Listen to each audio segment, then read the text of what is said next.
Hello friends, welcome back to my channel English literature hub with Ruby Raj. आज हम लोग discuss करेंगे short history of ELT in India. ये exam oriented notes है जो आपके एग्ज़ाम के लिए यूज़फुल साबित हो सकती है। तो इस वीडियो को लास्ट तक ज़रूर देखें और अगर वीडियो पसंद आए तो लाइक एंड सब्सक्राइब ज़रूर करें और वीडियो कैसा लगा वो एक कमेंट ज़रूर करें हमें। चलिए पहले देखते हैं इंट्रोडक्शन देखेंगे। इंग्लिश लैंग्वेज टीचिंग, जिसका शॉर्ट फॉर्म है ELT, in India began during the British colonial period and has developed significantly after independence. English language teaching जो है वो ब्रिटिश के टाइम से ही डेवलप होना स्टार्ट हो गया था और जब वो आज़ाद हुआ हमारा भारत आफ्टर 1947 के आसपास जब आज़ाद हुआ उस टाइम तक वो डेवलप्ड हो ही रहा था। Today English is one of the most important language used in education, administration, business, science and technology. और आज के टाइम में देखा जाए तो इंग्लिश जो है एक one of the most important language हो गया है। मतलब जितने सारे भी लैंग्वेज है हमारे वर्ल्ड में, जितने भी लैंग्वेज बोले जाते हैं उसमें सबसे मोस्ट इम्पॉर्टेंट जो वर्ड है वो इंग्लिश है, क्योंकि इसको हर जगह यूज़ करते हैं। इन एजुकेशन में भी यूज करते हैं, एडमिनिस्ट्रेशन में जो सरकारी कामकाज है उसमें भी यूज़ करते हैं, बिजनेस हो गया, साइंस एंड टेक्नोलॉजी, मतलब हर जगह इंग्लिश का ही यूज हो रहा है। तो देखते हैं पहला हिस्ट्री देखते हैं इसका। Early period before 1835, before British rule education was mainly in Sanskrit, Russian and regional language. जब हमारे देश में ब्रिटिश रूल के पहले एजुकेशन जो है वो संस्कृत में दिया जाता था, रशियन में दिया जाता था और जो रीजनल लैंग्वेज था, जो लोकल लैंग्वेज था, उसमें जो है एजुकेशन प्रोवाइड किया जाता था। सेकेंड देखते हैं। The east India company initially supported oriental education. जो ईस्ट इंडिया कंपनी है वो सपोर्ट कर रही थी एजुकेशन को, कि वो जो पुराने जो ये वेद वगैरह का जो एजुकेशन है उसको एजुकेशन में लाया जाए, उसको पढ़ाया जाए। एक और पॉइंट देख लेते हैं इसका। ईस्ट इंडिया कंपनी पीरियड, इसका जो पीरियड है 1757 टू 1835। इसमें बोला गया कि after the battle of Plassey the British east India company gain political power. जब प्लासी का युद्ध हुआ 1757 में और वो अंग्रेज लोग जो है वो जीत गए, उस टाइम जो है ब्रिटिश लोग के पास पॉलिटिकल पावर आ गया था।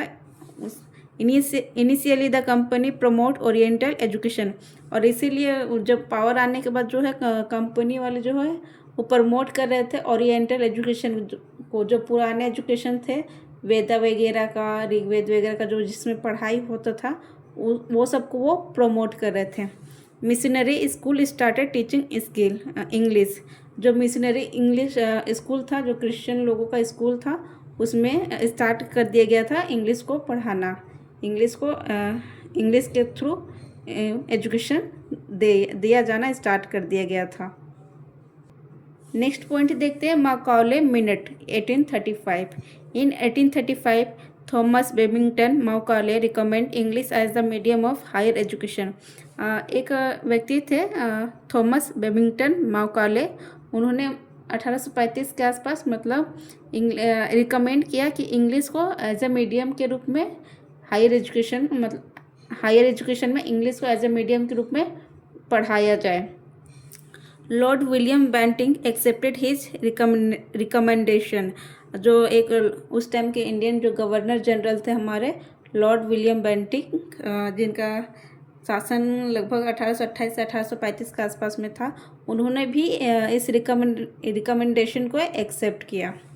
English education expand through out India, और इसी से इंग्लिश एजुकेशन जो वो एक्सपेंड कर गया इन इंडिया में, मतलब फैल गया, इंग्लिश एजुकेशन जो है फैल गया।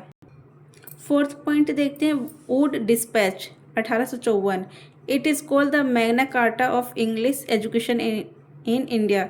एक जो और एक एक्ट आया था, बोलिएगा तो एक रूल आया था जिसको मैग्ना कार्टा बोला गया, वुड डिस्पैच का, जिसमें बहुत सारे रिकमेंडेशन थे, जैसे स्टेब्लिश यूनिवर्सिटीज़, मतलब बहुत सारी यूनिवर्सिटीज़ को इस्टेब्लिश करवाना था, ट्रेंड टीचर्स, और इंग्लिश जो ट्रेंड टीचर है इंग्लिश लैंग्वेज के उनको अपॉइंट करना था।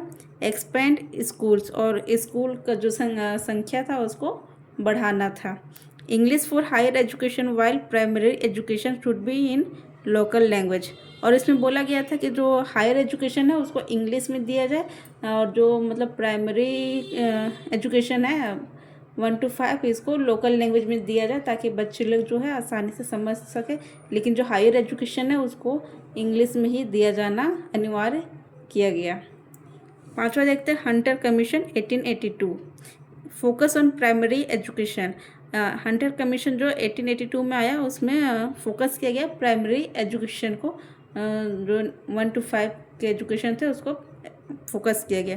Recommended improvement in education administration, और इसमें रिकमेंड किया गया कि जो एजुकेशनल एडमिनिस्ट्रेशन है उसको इम्प्रूव किया जाए।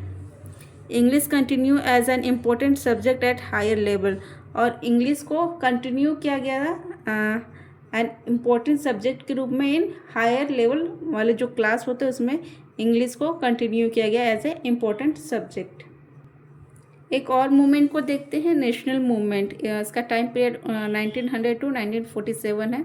इसमें leaders like Mahatma Gandhi supported education in mother tongue.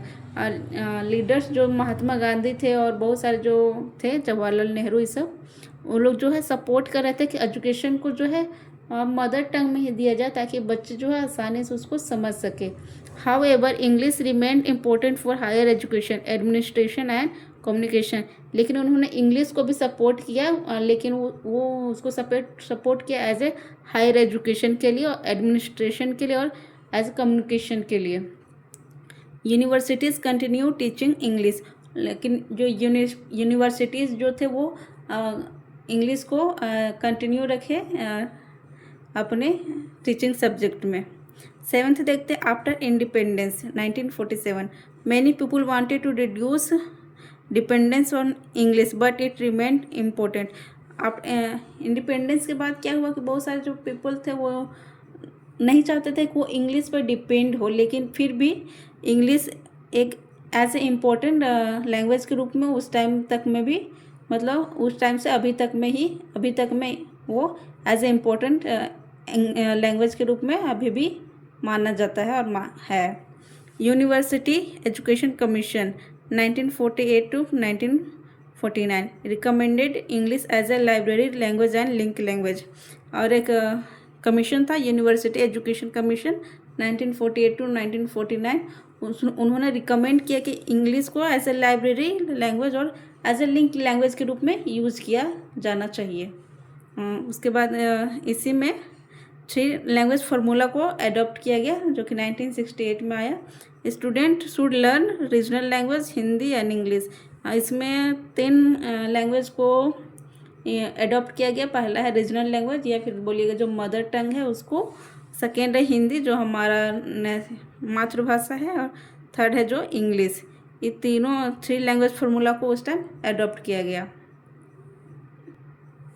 अब देखते हैं मॉडर्न पीरियड 1991 टू प्रेजेंट का। With globalisation and IT revolution English become essential for employment. Globalisation हुआ, आईटी का रिवॉल्यूशन हुआ, क्रांति हुआ, उसके बाद जो है इंग्लिश को as a essential for employment के रूप में उसको देखा गया इंग्लिश को, क्या कि वो communicative language teaching become popular, और उस टाइम फिर जो कम्युनिकेटिव लैंग्वेज टीचिंग थी वो पॉपुलर हो गई, प्रसिद्ध हो गई। Digital learning, smart classroom, long use language labs and online education improve ELT, और जो थे स्मार्ट क्लासरूम थे, लैंग्वेज लैब्स थे और ऑनलाइन एजुकेशन जो है वो ईएलटी को इम्प्रूव कर दिए। English is widely use in business, science, technology and higher education, और इंग्लिश को बहुत बिजनेस में, साइंस और टेक्नोलॉजी सब में, हायर एजुकेशन में बहुत भारी मात्रा में यूज किया जाने लगा। अब चलिए कंक्लूजन देख लेते हैं लास्ट में। The history of ELT in India so a gradual transformation from a foreign language introduced during British rule to a global language essential for education, employment, science, technology and international communication. जो history है ELT English language teaching का in India, मतलब बहुत दिखाता है उसमें कि धीरे धीरे ट्रांसफॉर्मेशन दिखाता है कि कैसे ये फॉरेन लैंग्वेज जो है हमारे भारत में ब्रिटिश के टाइम में आई, और उसको हम लोग कैसे अडॉप्ट किए, कैसे उसका डेवलपमेंट हुआ हमारे इंडिया में। और ये बहुत सारे जगहों में काम आता है, इसेंशियल है इंग्लिश लैंग्वेज। एजुकेशन में है, एम्प्लॉयमेंट में है, साइंस टेक्नोलॉजी में भी इसका यूज होता है, और इंटरनेशनल कम्युनिकेशन में भी इसका यूज होता है। इंटरनेशनल कम्युनिकेशन में इंग्लिश लैंग्वेज का ही यूज होता है। थ्रू इंग्लिश लैंग्वेज से ही लोग एक दूसरे देश में जाके वो अपने साथ कम्युनिकेट करते हैं दूसरे लोगों के साथ। Today English is one of the most important language taught in India school and university. और आज के दिन में देखा जाए तो इंग्लिश को एज अ इम्पोर्टेंट लैंग्वेज के रूप में स्कूल यूनिवर्सिटीज़ में पढ़ाया जाता है। Thanks for watching this video. आज वीडियो अच्छा लगे तो प्लीज़ कमेंट एंड सब्सक्राइब ज़रूर करें। आज के लिए बस इतना ही। Thank you.